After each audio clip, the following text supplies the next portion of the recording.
আসসালামু আলাইকুম। আজকে আমি আপনারা যারা ঢাকা শহরে মেট্রো রেলে যাতায়াত করেন তাদের উদ্দেশ্যে নিয়ে একটা ভিডিও তৈরি করেছি। ভিডিওটিতে আপনি অনেক কিছু জানতে পারবেন। প্রথম অবস্থাতে আমি ঢাকা শেওড়াপাড়া মেট্রো রেল স্টেশনে থেকে সচিবালয়ের উদ্দেশ্যে রওনা দেব। তো আমার মেট্রোর একটা র্যাপিড কার্ড তৈরি করা আছে। তো র্যাপিডে আমি প্রথমে 12টার দিকে একটা রিসার্চ করি, পরবর্তীতে আমি সেখান থেকে প্রবেশ করি কার্ড পাঞ্চ করে। তো কার্ড পাঞ্চ করলে অবভিয়াসলি সেখানে গ্রিন সিগন্যাল দেয়, তারপরে ডোর ওপেন হয়ে ইন হওয়া যায়। পরে আমি সচিবালয়ে এক্সিট হয়েছি কার্ড পাঞ্চ করে।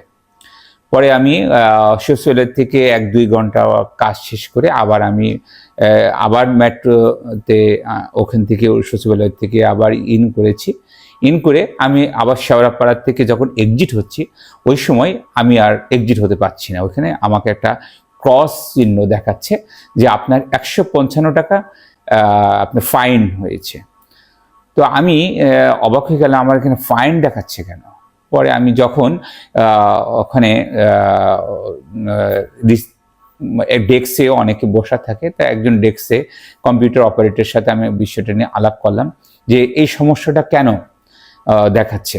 উনি বলল, আপনি যখন এখান থেকে টপ আপ করে আপনি যখন চলে গিয়েছেন তখন আপনার এটা রিসার্চ হয় না, আপনি তখন এটা ইন হয়নি না, আপনি ইন হয়ে পড়েছেন কিন্তু আপনি এক্সিট হননি।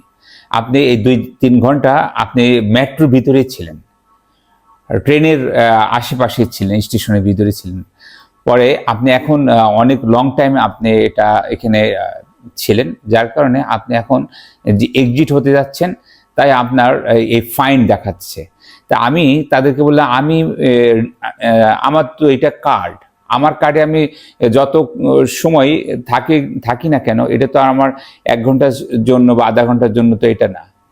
তো তারপরেও আমি তো এক্সিট হয়েছি, আবার আমি ইন হয়েছি, আমি এখন এক্সিট হব, কেন আমার এটা জরিমানাটা দেখাচ্ছে? তাহলে নিঃসন্দেহে এটা আপনাদের সফটওয়্যার বা কম্পিউটারের এটা একটা সমস্যা। তখন উনি বলছে, এখানে আমার কিছু করার নেই, আপনাকে জরিমানা দিয়ে বের হয়ে চলে যেতে হবে। আজকে আমি কিছু লাইভ ওইখানে ভিডিও করেছি, সেটাও আপনাদেরকে দেখাচ্ছি।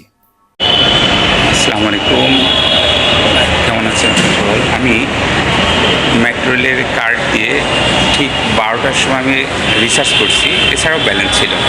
তো আমি যখন শেওড়াপাড়া থেকে আপনার সচিবালয় ক্রস করলাম, তখন আমি যখন এই কার্ডটা প্রেস করার পরে এখানে সবুজ বাতি জ্বললো। সবুজ বাতি যখন জ্বলে তখন আমি এই সবুজ বাতি দিয়ে আমি এক্সিট হয়েছি। আবার আমি ঠিক একই রকমভাবে ইন করছি। ইন করার পরে আবার আমি যখন এখানে আসছি শেওড়াপাড়াতে আমি এক্সিট হবো, তখন কার্ডটা এখানে দেওয়ার পরে এইভাবে এইখানে আমার দেখাচ্ছে 200 টাকা ভাড়া এবং এই টাকাটা আমার ব্যালেন্সে দেখাচ্ছে। তো এই যে এইভাবে যে একটা প্রতারণা বা এদের সফটওয়্যারের প্রবলেম, এটা আপনাদের সকলে জানা দরকার যে আমরা যখন একটা টপ আপ করি বা ব্যালেন্সে টাকা করি, তখন ঠিকই টাকাটা দেখাই। তো আপনি যখন এই মেশিন দিয়ে এক্সিট হয়ে যাচ্ছেন, আপনাকে সবুজ বাতি ঠিকই দেখাবে, তা আপনি ব্যালেন্সটা কাটেনি। আবার আপনি ইন হচ্ছেন, আপনার তখনও ব্যালেন্স কাটেনি। বাট আবার হয়তো আপনি আবার গন্তব্যে আসছেন, তখন একই রকম প্রবলেম দেখাবে এবং ফল্ট আপনাকে দেখাবে। কারণ আমাকেই ফল্টটা এখন দেখানো হচ্ছে।